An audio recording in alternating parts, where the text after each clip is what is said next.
दर्शकवृन्द नमस्ते। कानुन, न्याय तथा संसदीय मामला मन्त्रालय र नेपाल टेलिभिजनको संयुक्त प्रस्तुति कानुनको कुरामा यहाँलाई हार्दिक स्वागत छ। दर्शकवृन्द, यस कार्यक्रमको मूलभूत उद्देश्य कानुनको सचेतनाको माध्यमबाट न्यायमा सहज पहुँच पुर्याउने र लोकतन्त्रको सबलीकरणमा योगदान पुर्याउने नै हो। आज हामी कानुन, न्याय तथा संसदीय मामला मन्त्रालयले कानुनको निर्माणको प्रक्रिया र यसको कार्यान्वयनका पक्षमा के कस्ता कुराहरू र के कस्ता कामहरू गर्ने गरेको छ, यसै विषयमा छलफल गर्नका लागि आज हामी निम्ति आएका छौँ कानुन, न्याय तथा संसदीय मामला मन्त्रालयका सचिव उदयराज सापकोटाजीलाई। कार्यक्रममा स्वागत छ यहाँलाई। धन्यवाद। कानुन, न्याय तथा संसदीय मामला मन्त्रालय नेपाल टेलिभिजनको संयुक्त प्रस्तुतिमा कानुनको कुरा कार्यक्रम हामीले प्रसारण तथा निर्माण गरिरहेका छौँ। यसको मुख्य उद्देश्य के हो? यो कुन वर्गलाई लक्षित गरेर बनाइएको? यो तपाईहरु सबैलाई थाहा भएकै छ। एउटा ल्याटिन चाहिँ छ, इग्नोरेन्स अफ ल इज नो एक्सक्युज। कानुनको अज्ञानता क्षम्य हुँदैन भन्ने विश्वव्यापी मान्यता छ।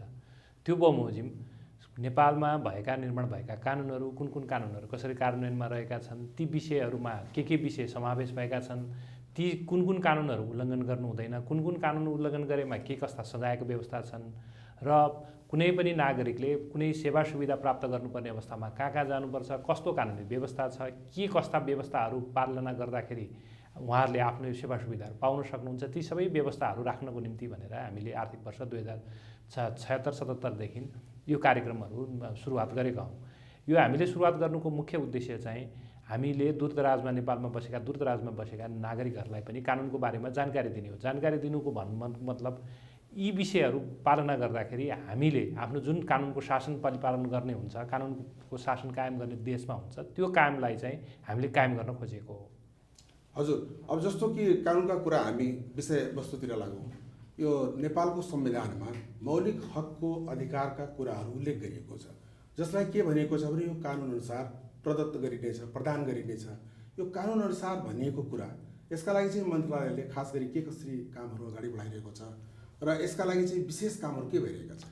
जुन नेपाल अधिराज्यको संविधान 2047 को प्रारम्भ भएपछि नै हामीले विभिन्न चाहिँ मौलिक हकका व्यवस्थाहरू गऱ्यौँ। त्योभन्दा अगाडिका मौलिक हकको व्यवस्थालाई 19 को संविधानले केही बन्देज लगाएको थियो। 47 सालको संविधान आएपछि ती बन्देजहरूलाई हामीले क्रमशः खुकुलो गर्दै गयौँ र मूलतः हामीले नागरिक र राजनीतिक अधिकारलाई समावेश गरेका थियौँ र 63 सालको अन्तरिम संविधानदेखि चाहिँ हामीले यो आर्थिक तथा सामाजिक अधिकारहरूलाई पनि त्यसमा समावेश गरेर लिएर गयौँ। त्यो समावेश गरिसकेपछि अब अहिले 72 को संविधानले धेरै विषयहरू कानुनमा, जुन राजनीतिक र नागरिक अधिकारको अवस्थामा त पहिले नै कानुनहरू निर्माण भइसकेका थिएन, आर्थिक र सामाजिक विषयमाहरू पनि हामीले जुन यो मन्त्रालयले त्यो व्यवस्था भइसकेपछि हामीले मौलिक कानुनको लागि भनेर एकमुष्ट कानुनहरू हामीले निर्माण गऱ्यौँ। त्यो कानुन निर्माण गर्दाखेरि हामीलाई जुन राजनीतिक दलहरूले जुन दिनुभयो, सरकारवालाले जुन सुझाव दिनुभयो, त्यो सुझावहरूलाई लगेर हामीले चाँडोभन्दा चाँडो त्यो कार्यान्वयन गऱ्यौँ। तर त्यो कार्यान्वयन गरिसकेको अवस्थामा हामीले त्यसको लागि केही नियमहरू पनि बनाउनु पर्थ्यो। त्यो नियमहरू हामीले अब एउटा खाद्य सम्प्रभुता बाहेक अरू सबै विषयमा हामीले नियम बनाइसकेका छौँ। त्यो नियम बनाउनलाई खाद्य सम्प्रभुताको लागि पनि हामीले सम्बन्धित मन्त्रालयसँग अनुरोध गरिरहेछौँ। त्यो बनाइसकेपछि हामीले जुन गर्नुपर्ने एक चरणको काम, त्यसपछि अब कार्यान्वयनमा जानको लागि आवश्यक पर्ने बजेटका विषयहरू भए ती विषयहरू सम्बन्धित मन्त्रालयले कार्यक्रममा राखेर जानु पर्यो। अहिले राष्ट्रिय योजना आयोगले चाहिँ प्रोजेक्ट ब्याङ्कहरू बनाएको छ, आयोजना ब्याङ्क बनाएको छ, त्यो ब्याङ्कहरूमा राख्नु पर्यो। ती कार्यान्वयनलाई कसरी जाने भनेर कार्यान्वयनको रूपमा जानुपर्छ र कानुनी रूपमा चाहिँ अब एउटा नियमावली बाहेक हामीले चाहिँ अरू सबै कार्यक्रमहरू बनाइसकेका छौँ। अब त्यसमा आवश्यक परेको अवस्थामा संशोधन गर्न नेपाल सरकार जहिले पनि तयार छ। त्यसको लागि सरकारवालासँग हामी छलफल गर्दैछौँ र सम्बन्धित मन्त्रालयहरूले पनि छलफल गरेका छ। त्यो रूपमा अगाडि बढ्छ।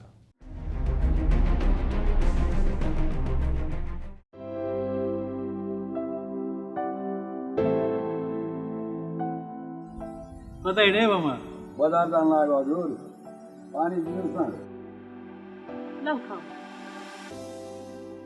ल अनि के गरे त्यो? आफूले पानी खानबाट दिएपछि होइन? अब मान्छे पनि कहीँ छोइन्छ त? हामी सबै एउटै ईश्वरका सन्तान, सबैको रगत राखेको जातीय आधारमा को ठुलो को सानो, छुत अछुत केही हुँदैन। कसैले कसैलाई धर्म, संस्कृति, रीतिरिवाज, जातीय सम्प्रदाय, पेसा र व्यवसाय अनि शारीरिक अवस्था वा सामाजिक समुदायको उत्पत्तिका आधारमा भेदभाव गरे, सार्वजनिक धार्मिक स्थलमा प्रवेश गर्न रोक लगाए।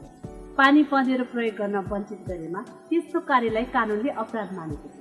त्यस्तो अपराध गर्नेलाई 3 वर्षसम्मको कैद, 30,000 रुपियाँसम्मको जरिवाना वा दुवै सजाय हुन सक्छ। अझ हाम्रो छोराछोरी जस्तै राष्ट्र सेवकले यस्तो कसुर गरे भने त थप 3 महिनाको कैद सजाय हुन्छ। नेपाल सरकार, कानुन न्याय तथा संसदीय मामिला मन्त्रालय। मौलिक अधिकारका कुरा गर्दाखेरि आम जनताले चाहिँ न्यायमा सहज पहुँच हुन सकोस् भन्ने भावना व्यक्त गरिएको छ। यसमा निःशुल्क कानुनी सहायताको पनि कुरा छ। त्यो निःशुल्क कानुनी सहायता सहज रूपमा उपलब्ध गराउन यसका लागि मन्त्रालयको विशेष भूमिका हुन्छ। यसका लागि मन्त्रालय कसरी अगाडि बढेको छ? मौलिक हक अन्तर्गत चाहिँ निःशुल्क कानुनी सहायतालाई एउटा मौलिक हकको रूपमा व्यवस्था गरिएको छ। त्यो मौलिक हकको व्यवस्थामा चाहिँ हामीले दुईवटा काम गर्दैछौँ। एउटामा चाहिँ न्यायमा पहुँच अन्तर्गत सबै जनतालाई, यो कार्यक्रम पनि त्यसैको निम्ति नै हो, किनभने कस्तो कानुन छ, कहाँ जानुपर्छ, के गर्नुपर्छ भन्ने पनि यो न्यायमा पहुँचकै विषय हो। जस्तो अब त्यसका लागि अदालतका व्यवस्थाहरू भए, अदालतका नियमावलीहरू भए, अर्धन्यायिक निकायका विषयहरू भयो, धेरै विषयमा पर्छन्। तर यो निःशुल्क कानुनी सहायतालाई चाहिँ 2 प्रकारले हामीले हेरेका छौँ। एउटा चाहिँ जुन गरिबीको रेखामुनि न्यून आय भएका नागरिकहरू हुनुहुन्छ, एकल महिलाहरू हुनुहुन्छ, अपाङ्ग भएका व्यक्तिहरू हुनुहुन्छ, उहाँहरूको लागि चाहिँ एउटा निःशुल्क कानुनी सहायता भन्ने व्यवस्था गरेको छ। यो व्यवस्था चाहिँ हामीले यो चाहिँ 2047 सालको संविधान आएपछि नेपाल बार एसोसिएसन मार्फत हामीले सञ्चालन गरिरहेका छौँ। त्यसको लागि यहाँ माननीय मन्त्रीज्यूको अध्यक्षतामा एउटा केन्द्रीय कानुनी सहायता समिति भन्ने व्यवस्था छ, जसमा मान्य महाधिवक्ताज्यू हुनुहुन्छ, त्यसपछि बारको अध्यक्ष हुनुहुन्छ, बारको सचिव हुनुहुन्छ, हामी मन्त्रालयका महिला मन्त्रालय र महिला बालबालिका तथा ज्येष्ठ नागरिक मन्त्रालय र कानुन न्याय तथा संसदीय मन्त्रालयको सचिव त्यसमा रहने व्यवस्था छ। यसले चाहिँ ओभरअल पोलिसी बनाउँछ। त्यसको लागि हामीले निःशुल्क कानुनी सहायता सम्बन्धी नीति पनि पारित गरिसकेका छौँ। अब त्यो नीति बमोजिम गर्नुपर्ने कामको लागि चाहिँ हामीले ऐन चाहिँ कार्यान्वयन गर्दैछौँ, ऐन बनाउँदैछौँ, विधेयकहरू तयार गर्दैछौँ। त्यसको लागि हामीले अब प्रदेशहरूसँग, अब पहिला चाहिँ हामी केन्द्रीय मानसिकता थियो, अब हामी संहितामा गइसकेका हुनाले अब हामीसँग 3 तहका सरकारहरू छन्, स्थानीय तह, प्रदेश र सङ्घीय भयो। अब सङ्घीयले मात्र गर्ने होइन, प्रदेश र स्थानीय तहले पनि त्यसमा गर्नुपर्छ भनेर हामीले यो एउटा विषयगत समिति हुन्छ। यो सबै मन्त्रालयमा अहिले सङ्घ, प्रदेश र स्थानीय तह सम्बन्धी अन्तर्सम्बन्ध ऐनको व्यवस्था बमोजिम, त्यो बमोजिम हामीले यहाँ 3-4 पटक सम्बन्धित प्रदेशका मान्य कानुन मन्त्रालय हेर्ने मन्त्रीज्यूहरूसँग छलफल गरिसकेका छौँ। उहाँहरूसँग हामीले के गरेका छौँ भन्दाखेरि पहिला योभन्दा अगाडि चाहिँ हामीसँग लगभग 1 करोड चान्चुन मात्र बजेट व्यवस्था थियो निःशुल्क कानुनी सहायतालाई भने यो वर्ष आर्थिक वर्षदेखि हामीले लगभग 4 करोड रुपियाँ त्यसको व्यवस्था गरेका छौँ। र यो चाहिँ अहिले 47 जिल्लामा थियो भने यसलाई हामीले 77 जिल्लामा चाहिँ लैजाने भनिसकेका छौँ। त्यो लैजानको निम्ति चाहिँ हामीले 2वटा काम गर्दैछौँ। त्यसको निम्ति पहिला हामीले अधिकृत रूपमा बस्नुहुन्थ्यो यो जिल्ला कानुनी सहायताको लागि, त्यसलाई चाहिँ पहिला नायब सेवा सरको चाहिँ सुविधा पारिश्रमिक दिएको थियो भने यो वर्षदेखि हामीले अधिकृत सरको दिने भनेर बनाएका छौँ। तर अधिकृत सरको दिँदाखेरि पनि हामीले अहिले 2-3वटा कस्तो अवस्था परेको छ भने कतिपय प्रदेश सरकारहरूले पनि त्यो व्यवस्था गर्नुभएको छ। त्यो भावनाले उहाँहरूसँग हामीले एउटा 1 चरणको छलफल गरिसक्यौँ र प्रदेशले मात्र त्यो जिम्मा लिने भने हामीले अरू विषयहरू प्रदेशलाई सहयोग गर्छौँ, होइन भने हामीले आफ्नो पारिश्रमिकबाट त्यो गर्छौँ। र त्यसको लागि उहाँहरूले चाहिँ आवश्यक पर्ने भवन र त्यसको लागि आवश्यक पर्ने कार्यालयको लागि आवश्यक पर्ने रकमहरू लगभग सबै प्रदेशहरूले राखिसक्नु भएको छ। हामीले उहाँहरूसँग अनुरोध पनि गऱ्यौँ, त्यो बमोजिम गऱ्यौँ। त्यसको साथसाथै हामीले के गरिरहेछौँ भने प्रत्येक यो मन्त्रालयले विगत वर्षदेखि नै गाउँपालिकाहरू अनि चाहिँ विद्यालयहरूमा गएर कानुनी साक्षरताका कार्यक्रमहरू चलाइरहेछ। त्यो कानुनी साक्षरता भनेको निःशुल्क कानुनी सहायता पनि त्यहीभित्र पर्छ। नागरिकलाई के कस्तो अधिकार छ, त्यो के कस्तो अधिकारको लागि कस्तो जानुपर्छ, वैदेशिक रोजगार जानलाई लागि कस्तो व्यवस्था छ, कानुनमा व्यवस्था छ, नागरिकताको लागि कस्तो व्यवस्था छ, अब कतिपय अवस्थामा सम्बन्ध विच्छेदका विषयहरू, विवाहका विषयहरू सबै उहाँहरूले उठाउनुहुन्छ। ती सबै विषयहरू हामीले जानकारी उहाँ मार्फत गराउँछौँ। र त्यसको साथसाथै जसलाई चाहिँ असहाय वर्गहरू हुन्छ उहाँहरूलाई चाहिँ कानुनी सहायता आवश्यक पर्यो भने उहाँहरू चाहिँ यो ठाउँमा सम्पर्क राख्न सक्नुहुन्छ भन्ने हिसाबले हामीले गरेका थियौँ। अब त्यो गर्दै पनि हामीलाई 2-4वटा अप्ठ्यारो छन्। जस्तो कुनै दूरदराजमा बसेको नागरिक चाहिँ जिल्लाको सदरमुकाममा आउन सक्नुहुन्न, उहाँको लागि आवश्यक पर्ने त्यहाँ आएर बस्नु पर्यो, खानु पर्यो, आउनु जाने साधन उहाँहरूसँग त्यसको भाडाको रकम हुँदैन। त्यसलाई कसरी गर्ने भनेर हामीले चाहिँ प्रदेश र स्थानीयसँग त्यसको लागि समन्वय गरिरहेछौँ। किनभने उहाँ व्यक्ति आएर चाहिँ जिल्लामा आएर त्यो जो चाहिँ हामीले तोकिएका अधिकारी छन्, जिल्ला कानुनी सहायता अधिकारी, उहाँसँग भेट्नु पर्यो, उहाँसँग गर्नु पर्यो। अरू रकम त हामीले यहाँ व्यवस्था गरेका छौँ, तर उहाँ आउने जाने व्यवस्था त्यहाँ नआइकन त हुँदैन। त्यसको निम्ति चाहिँ हामीले त्यसको निम्ति र अर्को विषय छ, यो तपाईँले अहिले पछि पनि आउला, यो स्थानीय न्यायिक समितिको विषयमा। त्यो न्यायिक समितिको विषयमा न्यायिक समितिमा बस्दाखेरि यो न्याय कर्मचारीहरू चाहिँ कानुन जान्ने कर्मचारी भएन भनेर हामीले सङ्घीय मामिला तथा सामान्य प्रशासन मन्त्रालयलाई हामीले के अनुरोध गरेका छौँ भने प्रत्येक स्थानीय तहमा चाहिँ एउटा कानुनको ज्ञान भएको व्यक्ति चाहिँ राख्नु पर्यो। त्यो व्यक्ति राख्दाखेरि उहाँले के हुन्छ भने त्यो अब पर्यो भने त्यो सम्बन्धित नागरिकले गएर त्यो स्थानीय तहको चाहिँ कानुनको जो कानुन अधिकृत अथवा के रहन्छ उहाँसँग सम्पर्क गर्नुहुन्छ। उहाँले चाहिँ अनि त्यसपछि जिल्लामा जो कानुनी सहायता अधिकृत हुनुहुन्छ उहाँको लागि सम्पर्क गरिसकेपछि उहाँ जान नपर्ने अवस्था पनि आउन सक्छ, किन कागज त्यहीँबाट पठाइदियो भने त्यो भयो भने पिपुल जो चाहिँ गरिबीको रेखाभन्दा मुनिका कर्मचारी व्यक्तिहरू नागरिकहरू हुनुहुन्छ उहाँलाई चाहिँ त्यो हिसाबले हामीले चाहिँ समन्वय गर्न खोज्छौँ भनेर हामीले हिसाबले त्यो राखिरहेछौँ र सबै प्रदेशसँग हामीले छलफल गरि पनि सकेका छौँ। त्यो प्रदेशलाई आवश्यक पर्ने हामीले पहिला पनि हामीले यो कम्प्युटर, त्यसपछि आएर प्रिन्टर, त्यसपछि फर्निचरहरू र कानुनका किताबहरू पठाएको छौँ। अहिले पनि माग भइरहेछ, हामीले बिस्तारै पठाउने क्रममा छौँ, ती सबै ठाउँहरूलाई पठाउने गरेका छौँ। र त्यसको साथसाथै अहिले हामीसँग यो संयुक्त राष्ट्रसङ्घ अन्तर्गतको एउटा चाहिँ हामीसँग न्यायमा पहुँच परियोजना छ। त्यो परियोजनाले पनि यी कामहरू गरिरहेछ। उहाँहरूले पनि यो न्यून आय भएका व्यक्तिहरूको लागि चाहिँ हामीले ती कामहरू र कानुनको जुन अघि भन्नुभएका कानुनी सचेतनाका कार्यक्रमहरू हामीले एक रूपमा लगिरहेका अवस्था छौँ। र साथसाथै अब तपाईँहरूलाई थाहा छ राज्यले नै लगानी गरेर सम्बन्धित अदालतहरूमा चाहिँ वैधानिक अधिवक्ताको व्यवस्था पनि गरेका छ। जो व्यक्तिले चाहिँ अदालतमा गएपछि म उकिल राख्न सक्दैन भन्यो भने पनि अदालतले सोधेर त्यसको लागि आवश्यक पर्ने सर्वोच्च अदालतदेखि नै सबै उच्च अदालत र जिल्ला अदालतमा चाहिँ यो निःशुल्क कानुनी सहायताको रूपमा नै सरकारले व्यवस्था गरेको छ। भन्दाखेरि कसैलाई कानुनी सहायता चाहियो, उसँग आफ्नो आर्थिक रूपमा सम्पन्न छैन या उसको पहुँच छैन भने अब सरकारी निकायले त गर्ने नै हो। अब हामीले राष्ट्रिय अन्तर्राष्ट्रिय सन्धि सम्झौता पनि गरेका छौँ, प्रत्येक नागरिकलाई कुनै न कुनै प्रकारले समस्या पर्यो भने न्याय दिने। यो गैर सरकारी संस्थाहरूको पनि यसमा भूमिका हुनसक्छ नि। गैर सरकारी संस्थाहरूले पनि आफ्नो हिसाबले गरिरहनु भएको छ, तर त्यो भन्दैमा अब सरकारले आफ्नो दायित्वबाट पन्छिन त मिलेन। त्यो हिसाबले हामीले पनि आफ्नो हिसाबले गरिरहेका छौँ। गैर सरकारी संस्थाहरूले यसमा समन्वय जिल्लामा समन्वय गरेर ती जो अघि मैले भनेका विषयहरू जो नागरिकहरू आउन सक्नु भएको छैन तिनीहरूलाई ल्याउने वातावरणमा उहाँ गैर सरकारी संस्थाहरूले भूमिका खेल्नुभयो भने अरू विषय त यहाँबाट के अरे अरू चाहिँ न्यायका कामहरू यहाँबाट गर्दाखेरि चाहिँ समन्वय हुने चाहिँ मैले देख्छु।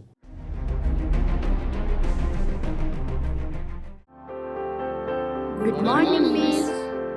Good morning class. आज हामी बाल विवाहको बारेमा कानुनमा भएको विषयमा छलफल गर्छौँ। के तपाईहरूलाई थाहा छ बाल विवाह भएमा या गराएमा के हुन्छ? सानै उमेरमा विवाह भएमा स्वास्थ्य बिग्रिन्छ हैन र मिस? 20 वर्ष उमेर नपुगी विवाह भएमा जेल जानुपर्छ। सो त बदर हुन्छ रे नि हैन मिस? विवाह गर्ने गराउनेलाई थुन्ने मात्र होइन, जरिवाना पनि तिर्नुपर्छ। उमेर नपुगेको व्यक्तिले दिएको मन्जुरीलाई मन्जुरी समेत मानिँदैन। ओहो, हाम्रा विद्यार्थीहरू त कति जान्ने भइसकेछन्। कानुनले पनि विवाह गर्ने व्यक्तिको उमेर 20 वर्ष नपुगी कसैले विवाह गर्न वा गराउन हुँदैन भनेको छ। अनि उमेरै नपुगी विवाह गराइदिने व्यक्तिलाई 3 वर्षसम्म कैद र 30,000 रुपैयाँसम्म जरिवाना हुन्छ। अनि यस्तो कसुरको उजुरी 3 महिनासम्म लाग्छ। नेपाल सरकार कानुन न्याय तथा संसदीय मामिला मन्त्रालय।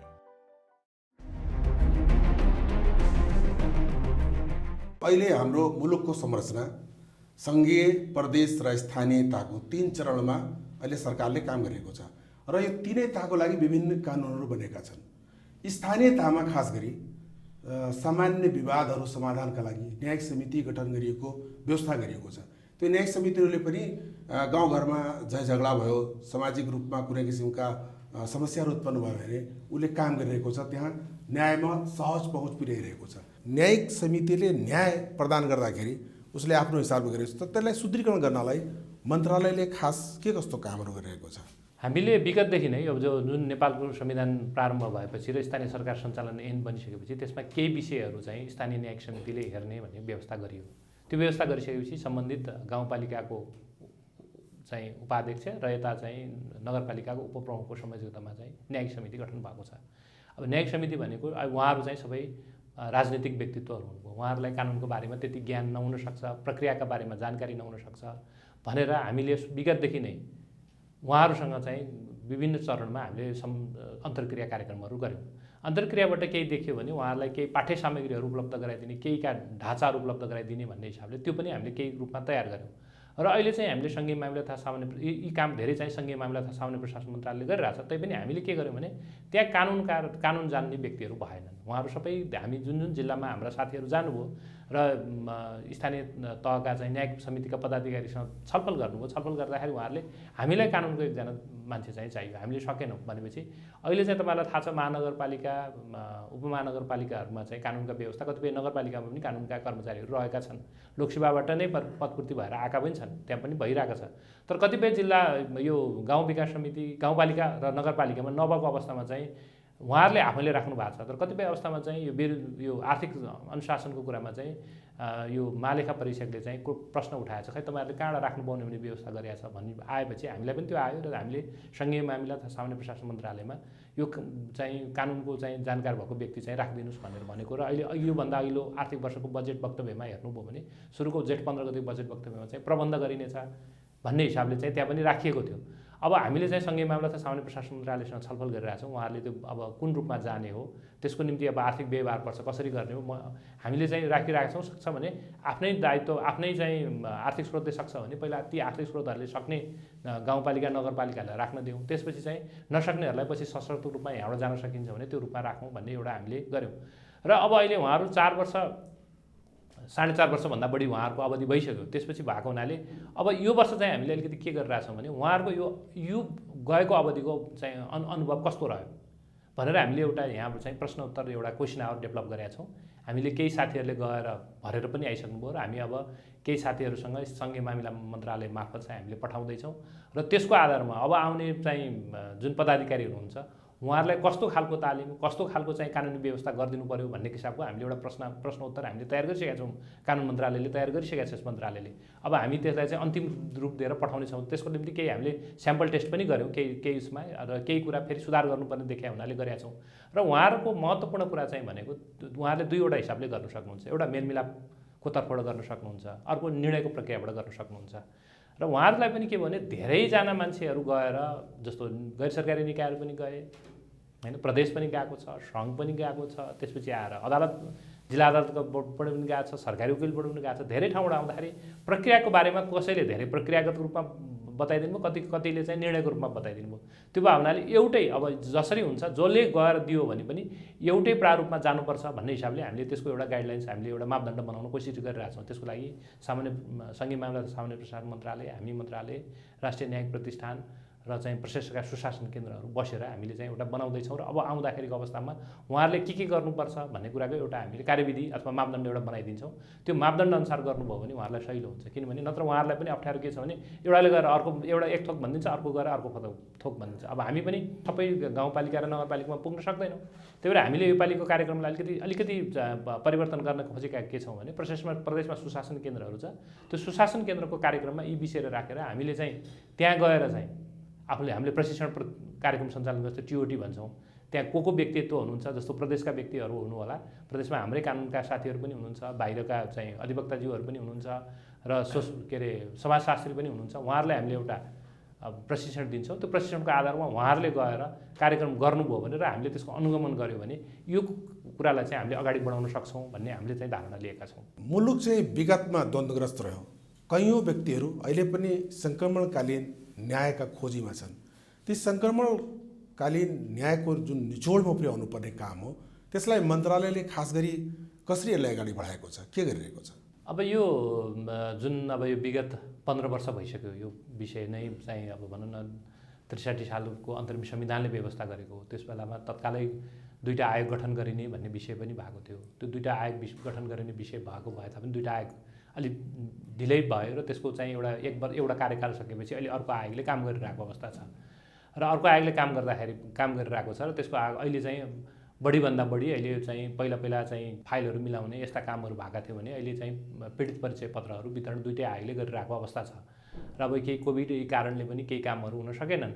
तर अहिले चाहिँ 2वटा विषय चाहिँ जहिले पनि यो सङ्क्रमणकालीन न्यायको अवस्थामा चाहिँ आवश्यक पर्छ। एउटा राजनीतिक सहमति, माथिल्लो रूपमा राजनीतिक सहमति आवश्यक पर्छ र त्यसको साथसाथै अब हामीले 2वटा विषय उहाँहरू आयोगहरूले जहिले पनि उठाइरहनु भएको छ। कानुनमा संशोधनका विषयहरू उठाइरहनु भएको छ। त्यो कानुनको संशोधन तपाईँहरूलाई सबैलाई थाहा भएकै विषय छ। सर्वोच्च अदालतको निर्देशनात्मक आदेश छ। त्यो आदेशले ऐनका केही विषयहरूलाई चाहिँ यो शून्य पनि बनाइदिएको अवस्था छ। किन जस्तो माफी दिने, क्षमादान दिने विषयहरूलाई चाहिँ बनाएको हुनाले र हामी कानुन मन्त्रालयले अहिले सर्वोच्च अदालतको आदेश, त्यसपछि आएर अन्तर्राष्ट्रिय मानवाधिकार सम्बन्धी अन्तर्राष्ट्रिय अभ्यास, त्यसपछि पीडितको चाहना इच्छालाई ध्यानमा राखेर हामीले चाहिँ केही कामहरू गरिरहेका छौँ र अहिले बढीभन्दा बढी हामीले आयोगहरूलाई चाहिँ आवश्यक पर्ने स्रोत र साधनहरू उपलब्ध गराउने काम गरिरहेछौँ र त्यसको लागि जुन कानुन संशोधनको कुरा छ त्यो कानुन संशोधनका विषयमा यहाँ छलफल धेरैपल्ट भएको हो किन यो कानुन मन्त्रालयले नै विगतमा पनि 7वटै प्रदेशमा गएर सबै द्वन्द्व चाहिँ संलग्न पीडितहरू र चाहिँ सबै राजनीतिक दल र सरकारवालासँग राखेर एउटा अन्तर्क्रिया गरेर त्यसको केही निचोडको आधारमा चाहिँ केही विषयहरू भएको चाहिँ बनाएको छ। त्यो बनाइसकेपछि हामीले केही छलफल पनि गरेका छौँ र त्यसको आधारमा अगाडि बढ्नलाई भनेर अहिले पनि मन्त्रालयले काम कारबाही गरि नै रहेको छ। तर मैले भनिहालेँ यसको लागि अहिले केही राजनीतिक सहमति पनि आवश्यक पर्ने भावनाले त्यो राजनीतिक तहमा पनि त्यसका विषयहरू छलफल भइ नै रहेछन्। त्यो हुने बित्तिकै हामीले कानुन संशोधनका प्रक्रियामा अगाडि बढाउनु पर्ने चाहिँ आवश्यकता देखिसकेको छ। हवस्, यहाँले आजको छलफलमा समय दिनुभयो, यसको लागि यहाँलाई धेरै धेरै धन्यवाद। धेरै धन्यवाद। यसबाट चाहिँ नागरिकलाई यी विषयमा कानुन मन्त्रालयले आयुष मन्त्रालयले गरेका काम कारबाही, निःशुल्क कानुनी सहायता र चाहिँ जुन यो हामीले कुन हिसाबले स्थानीय तहमा रहेका न्यायिक समितिलाई क्रियाशील बनाउन कोसिस गरेका छौँ भन्ने कुरामा जुन यहाँले प्रकाश पार्नलाई मलाई अवसर दिनुभयो त्यसको लागि धन्यवाद। दर्शकवृन्द, कानुन न्याय तथा संसदीय मामला मन्त्रालय र नेपाल टेलिभिजनको संयुक्त प्रस्तुति कानुनको कुरामा आज हामी कानुन न्याय तथा संसदीय मामला मन्त्रालयका काम कारबाहीहरूको बारेमा छलफल गऱ्यौँ। आजको अतिथि हुनुहुन्थ्यो कानुन न्याय तथा संसदीय मामला मन्त्रालयका सचिव उदयराज सापकोटा। अर्को श्रृङ्खलामा हामी कानुनका कुरा लिएर फेरि उपस्थित हुनेछौँ।